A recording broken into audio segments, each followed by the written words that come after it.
Let's do voicemails. You can call when we're on live. You can call into the show 219-2-DAVID-P. Off show hours, it's our voicemail line, and we actually received a voicemail the other day from Tiffany about the Westboro Baptist Church, which, as you know, we've interviewed a number of their different. Could we even use the term officers? I guess just members of the church. Mm-hmm. And Tiffany had a comment about the Westboro Baptist Church. Let's take a listen. Hi, my name's Tiffany, and I'm calling to comment on Shirley Phelps' interview that David had with her. I don't know how long ago it was because it doesn't actually say a date, but I just wanted to share my thoughts on that. That whack job came to our town, Omaha, Nebraska, November 12th, which was yesterday, Friday, and tried to picket one of our South Omaha teachers' funeral. And I just wanted to give a little insight on her and her family.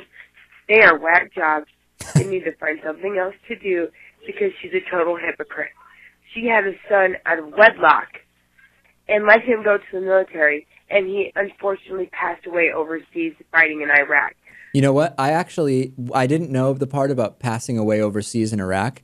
Many people have told me, ask Shirley about her child out of wedlock. And to be honest, the last time we just forgot to mention it. Mm-hmm. It is interesting, of course, because God hates a lot of things, and I'm assuming God hates kids out of wedlock, right?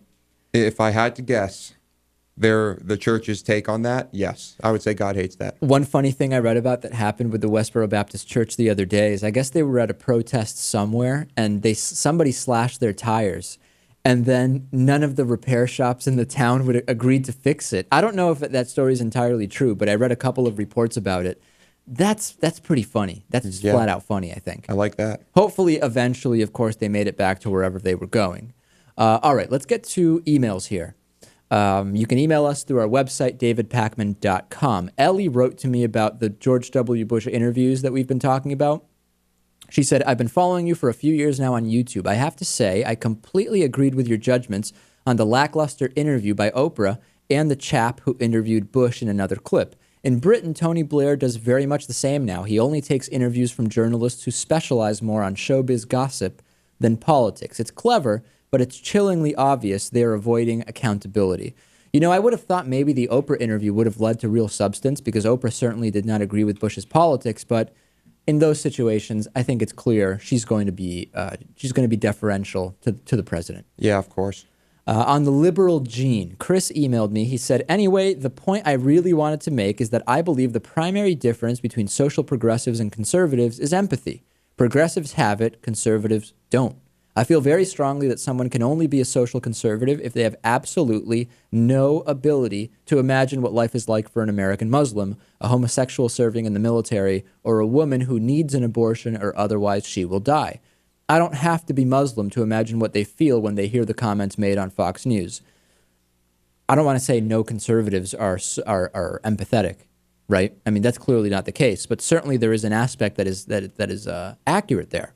It's an interesting point. I mean, we can imagine, even though neither of us is gay, we can imagine what it would be like to be discriminated against legally and politically and in your everyday life if you were gay, so we can advocate for gay rights on the show. Right. That's empathy in a sense. Of course, yeah. Again, it's not that no conservatives have empathy, but a nerve is struck here, is it not? I think so. I mean, but of course, we'll state it again. We're not saying this about all conservatives. No. We don't want to get all, who knows how much hate mail we'll get about that. No, but related to the liberal gene, which says that it's not that the liberal gene, DRD4, I forget the name of it, makes you liberal.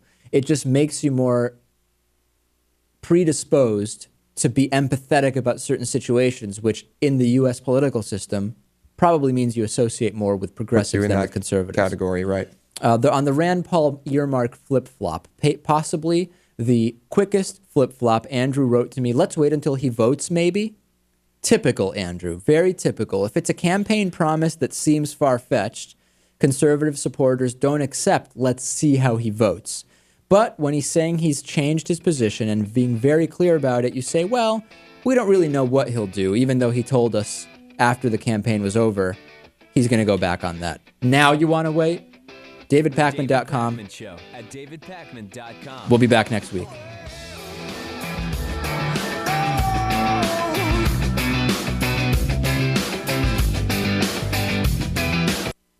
The David Pakman Show is made possible by listeners like you and by Greenfield Savings Bank, building a strong community one account at a time, with neighborhood offices in Greenfield, Amherst, Conway, Shelburne Falls, South Deerfield, and Turners Falls, and online at greenfieldsavings.com. By the Daily Hampshire Gazette and GazetteNet.com, connecting our communities with local news and information. By DIF Design, specializing in custom business websites at DIFdesign.com. Find out more about underwriting The David Pakman Show at davidpakman.com.